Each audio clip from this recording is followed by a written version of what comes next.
Hello students, in this video we study about the Chargaff law.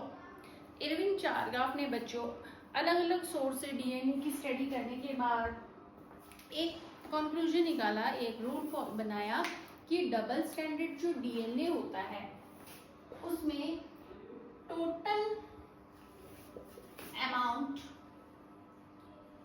Of purine is equal to total amount of pyrimids.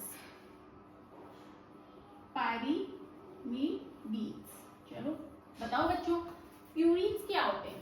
ठीक है, DNA की बात करें, purines क्या होते हैं? आपको बताया है ए जी प्यूरिन, बना लो ए और जी। ठीक है, ए और जी है वो आपकी प्यूरिन्स हैं। तो बच गए जो बचे क्या, T and C are pyrimids। ठीक है, और आरएनए में थायमिन के स्थान पे क्या होता है? यूरेसिल होता है जो इसको रिएक्टिव बनाता है। अब चारग्राफ ने हमें बताया है कि total amount of purine is equals to total amount of pyrimidine. ठीक है, क्यों भाई? क्योंकि आपको पता है ए है वो डबल बॉन्ड बनाता है टी के साथ, ए जितना होगा उतना ही टी होगा। सी है वो ट्रिपल बॉन्ड बनाता है जी के साथ, या जी ट्रिपल बॉन्ड बनाता है सी के साथ, यानी साइटोसिन जितना होगा उतना ही आपका क्या होगा बच्चों? ग्वानिन होगा। ठीक है, ये चीज है। तो इन्होंने बोला कि total amount of purine is equals to pyrimidines. Purine A plus G is equals to T plus C, ये बात इन्होंने बताई।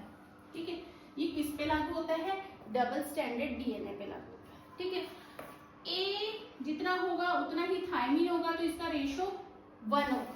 सही बात है, ए अपॉन मतलब ए और टी का जो रेशियो होगा बच्चों वो 1 होगा। इसी तरीके से आपका सी और जी का जो रेशियो होगा वो क्या आएगा? 1 आएगा। ठीक है, इस आधार पर हम ये बता सकते हैं कि हमारे पास कितना परसेंटेज ऑफ साइटोसिन है, कितना परसेंट ऑफ ग्वानिन है। ठीक है, इस तरीके से एक एग्जांपल लेते हैं हम। एक एग्जांपल देखते हैं कि आपके पास 13%, ठीक है, आपके पास 13% एडेनिन है। ये कई बार क्वेश्चन भी आते हैं एग्जाम में, 13% एडेनिन है तो थायमिन कितना परसेंट होगा बच्चों? थायमिन कितना परसेंट होगा? ठीक है भाई, हमने बताया ए और टी का जो रेशियो होता है 1 होता है, तो ए हमारे पास 13% बताया मैम ने, तो टी भी हमारा 13% ही होगा। दोनों कट जाएंगे, रेशियो 1 आ जाएगा, है ना? जितना आपके पास थायमिन होगा उतना ही एडेनिन होगा। ठीक है, अगला एग्जांपल देखो। एक डबल स्टैंडर्ड डीएनए है, उसमें सारे के सारे नाइट्रोजन बेस 100% बता रखे हैं हमने। तो उसमें से अगर मैं आपको बोलूं बेटा साइटोसिन आपका 20% है। ठीक है, तो बच्चों थायमिन की परसेंटेज कितनी होगी? तो थायमिन की परसेंटेज कितनी होगी? ये क्वेश्चन अपने एनसीईआरटी का है। ठीक है, एनसीईआरटी की एक्सरसाइज का क्वेश्चन है ये। अब याद करो, हमने क्या बोला? जितना सी होगा उतना ही जी होगा। ठीक है, अगर हमारे पास साइटोसिन कितना दे रखा है? 20%, तो सी हमारे पास 20% है, तो जी भी हमारा कितना होगा? 20% होगा।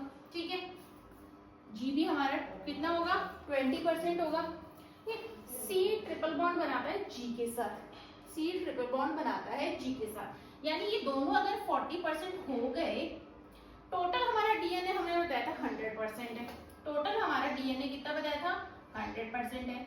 100% में से 40% तो ये दोनों ही है, तो यानी कि अपना एडेनिन और थायमिन कितना है? ए और टी कितना है बच्चों? अपना 60% है। ठीक है, 60% है। ए और टी का जो टोटल अमाउंट है वो 60% है। ठीक है, 60% है। इस 60% में से ए कितना ले लेगा? 30%, और टी कितना ले लेगा? 30%। ठीक है, और रेशियो क्या आ जाएगा आपका? 1। आगे समझ में? ठीक है, देखिए ए प्लस जी बराबर टी प्लस सी। ठीक है, मैंने बताया था साइटोसिन 20%, लिख दो भाई साइटोसिन। अगर साइटोसिन 20% है तो हम गुआनिन को भी 20% ही मानेंगे, इसके बराबर होगा हमारे। अब ये दोनों 20 20 40% हो गए, तो बच्चे हुए ये कितने हो जाएंगे 30% 30%, और रेशो कितना आ जाएगा 1 आ जाएगा। ठीक है, ये आपका 4 ग्राफ का लॉ है, तो ध्यान रखना a प्लस जी बराबर t प्लस सी। ठीक है, a अपॉन t का रेशो 1 आता है, c अपॉन g का रेशो 1 आता है। Okay, thank you.